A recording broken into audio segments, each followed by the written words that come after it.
Hello, everyone.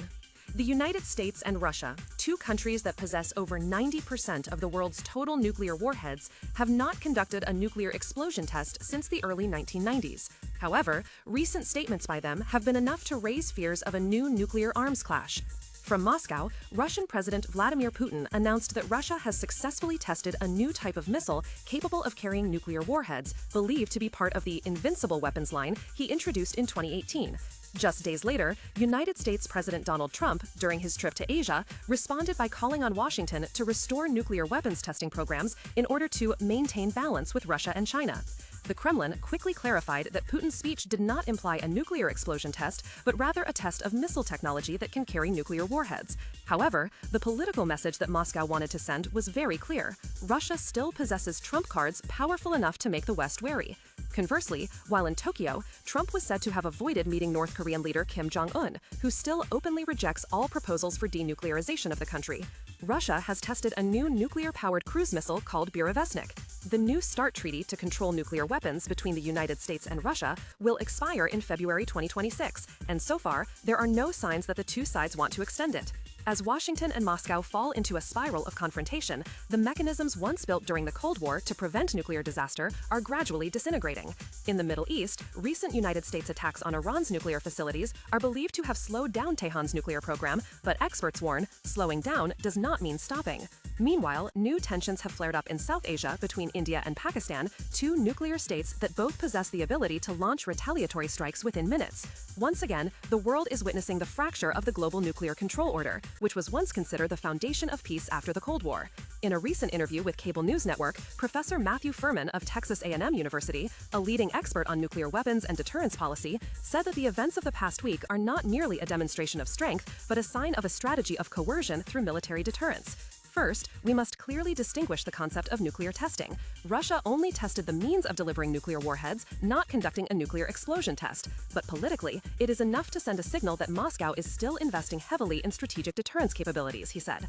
According to Furman, when Russia conducts such tests, they want to tell the United States and North Atlantic Treaty Organization, back away from Ukraine, because we can do much more if you continue to interfere. When asked if the risk of a nuclear crisis is greater than it was 4 years ago, Furman answered frankly, "At this point, I feel much more worried than in 2021. The Russia-Ukraine conflict has opened an era in which nuclear weapons are being used as a tool of coercive diplomacy, and it's not just a story between the United States and Russia." He also emphasized that a nuclear stalemate between the United States and China over Taiwan, or a miscalculation from North Korea, could trigger a chain reaction beyond control. Added to this is the constant tension between India and Pakistan, making the world today living in a higher state of risk than ever before, even though the possibility of nuclear war is still relatively low. But just a few percent increase in risk is enough to keep us awake at night, because when it comes to nuclear weapons, every mistake is the last mistake, he said.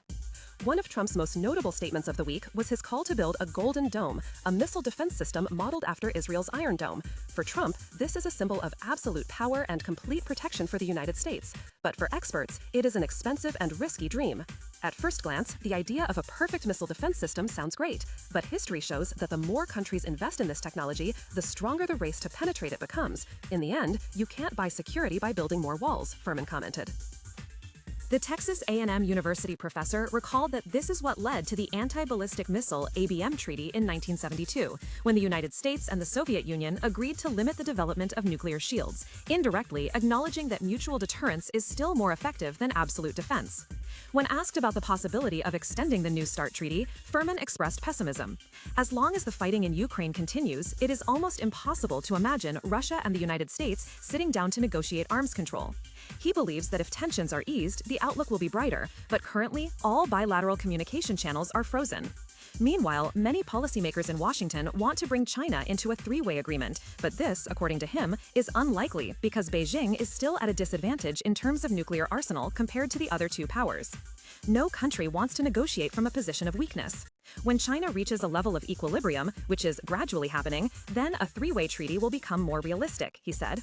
Finally, the question is, could restoring the Comprehensive Nuclear Test Ban Treaty, CTBT, an initiative once promoted by President Bill Clinton in the 1990s but never ratified by the United States Senate, become a turning point in the Trump administration's policy?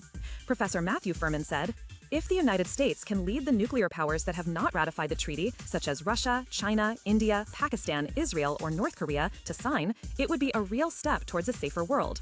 But in the current context, that seems far-fetched. The United States Senate rejected the CTBT in 1999, a bitter failure in the effort to control global arms. 25 years later, history seems to be repeating itself, only the fuse is closer than ever.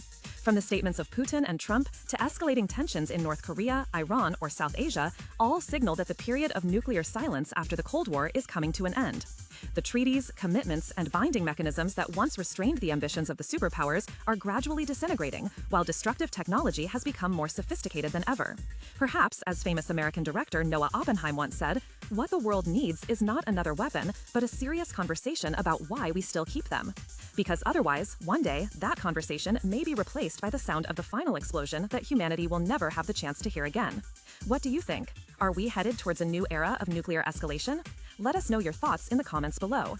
Don't forget to like this video, subscribe to our channel for more in-depth analysis, and turn on notifications so you don't miss any updates on this critical issue.